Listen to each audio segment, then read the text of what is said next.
အားလုံးပဲမင်္ဂလာပါရှင်ကျမရဲ့စိတ်အမလို့ရှင် YouTube channel ကနေပြန်လဲကြိုဆိုလိုက်ပါတယ်ဒီနေ့မှာတော့ကျမတို့ရဲ့စိတ်နဲ့ခန္ဓာကိုယ်ကိုထိခိုက်စေတဲ့တောက်ဆစ်ဖြစ်စေတဲ့အကြောင်းအရာတချို့ကိုပြန်လဲမျှဝေပေးလိုက်ပါတယ်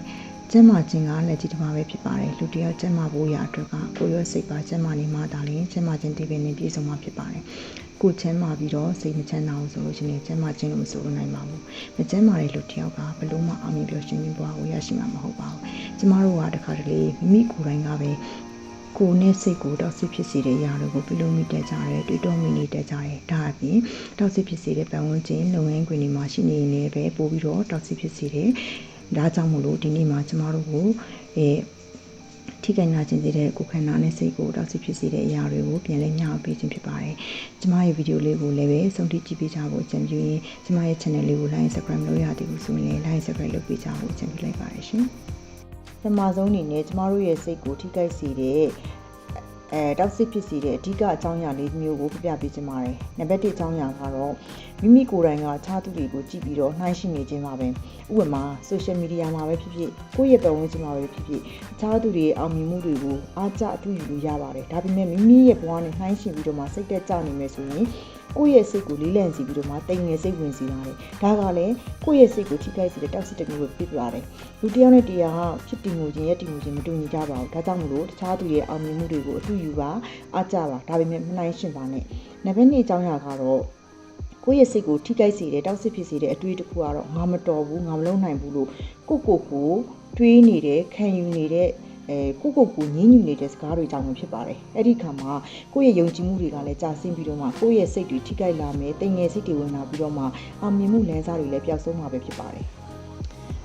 နံပါတ်3အကြောင်းအရာဖြစ်တဲ့မိစိတ်ကိုထိခိုက်စေတဲ့တောက်ဆစ်ဖြစ်စေတဲ့အတွေးတစ်ခုကတော့မကြာခဏကိုပြစ်တင်နေခြင်းပဲဖြစ်တယ်မိမိကိုပြစ်တင်နေခြင်းကစိတ်ပိုင်းဆိုင်ရာဆက်ဆံရေးတွေကိုကြာဆင်းစေတယ်တခြားသူတွေရဲ့ပြစ်တင်ဝေဖန်မှုတွေကိုခံစားပြီးတော့မှစိတ်တက်ကြနေမယ်ဆိုလို့ရှိရင်လည်းကြာရှုံးခြင်းရဲ့လမ်းစာတွေပဲဖြစ်ပါတယ်ဒါကြောင့်မလို့မိမိစိတ်ကိုကိုယ်တိုင်ကမြင့်တင်ဖို့ရလိုအပ်တယ်လို့တခြားသူတွေရဲ့ပြစ်တင်ဝေဖန်မှုတွေကိုမခံစားဖို့ရကလည်းအရင်ပဲရေးကြည့်ပါတယ်ဒါကြောင့်မလို့မိမိကိုပြစ်တင်နေခြင်းဟာလည်းပဲ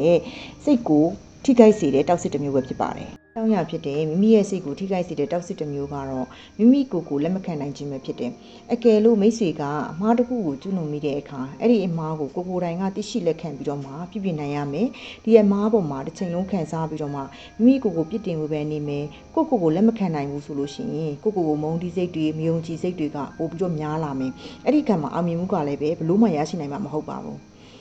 ဒါကြောင့်မို့လို့အမားကနေသင်ခန်းစာယူပါပြီးရင်ပြုပြင်မှာမိမိကိုပြန်လဲတိဆောက်ပါလို့ပြောချင်ပါတယ်အခုပြောပြပေးတဲ့အကြောင်းအရာတွေကတော့မိမိရဲ့စိတ်တွေမိမိရဲ့အတွေးတွေမိမိရဲ့ခံယူချက်တွေကြောင့်မလို့ကိုယ့်ရဲ့စိတ်ကိုထိခိုက်စေတဲ့တောက်ဆစ်ဖြစ်စေတဲ့အရာတွေပဲဖြစ်ပါတယ်နောက်ထပ်အကြောင်းအရာကတော့မိမိရဲ့ခန္ဓာကိုယ်ကိုထိခိုက်စေတဲ့တောက်ဆစ်ဖြစ်စေတဲ့အလေးထားတွေကိုမပြုလုပ်ဖို့ရအတွက်လိုအပ်ပါတယ်ဥပမာဆက်လက်ရဲ့လွန်ကျွံတောက်တာတွေအေးရေးဝအောင်မအိပ်တာတွေကျမကြီးနဲ့မညီညွတ်တဲ့အစားအစာတွေစားသုံးတာမျိုးတွေကကိုယ့်ရဲ့ခန္ဓာကိုယ်ကိုထိခိုက်စေပြီးတော့ကျမကြီးကိုလည်းထိခိုက်စေတယ်ဒါအပြင်ကိုယ်လက်လှုပ်ရှားမှုမရှိတာတွေကလည်းပဲကျမကြီးကိုထိခိုက်စေတဲ့အကြောင်းအရာတွေပဲဖြစ်တယ်ဒါကြောင့်မလို့ကျမခုပြပေးသွားတဲ့မိမိရဲ့စိတ်နဲ့ကိုယ်ကိုတောက်ဆစ်ဖြစ်စေတဲ့အကြောင်းအရာတွေကိုမိတ်ဆွေတို့ကကျန်တက်မယ်လို့လည်းမျှော်လင့်ပါတယ်ဒါတွေကိုသိရှိပြီးတော့မှမိတ်ဆွေတို့အတွက်အကျိုးရမယ်ဆိုလို့ရှိရင်ကျမအနေနဲ့မျှဝေပေးရတာအရန်ကိုပဲပီတိဖြစ်ရပါတယ်ဒါကြောင့်မလို့ကျမရဲ့နောက်ထပ်ဗီဒီယိုလေးတွေကိုလည်းပဲစိတ်ဝင်စားပဲဘုသူတော်ရပါဗီဒီယိုလေးတွေကိုလည်းပဲစောင့်မျှော်ကြည့်ရှုနိုင်ဖို့ရအတွက်ကျမရဲ့ channel လေးကို like and subscribe လုပ်ပေးကြဖို့လည်းအားလုံးကိုတောင်းဆိုပါတယ်ရှင်အားလုံးကိုကျေးဇူးတင်ပါတယ်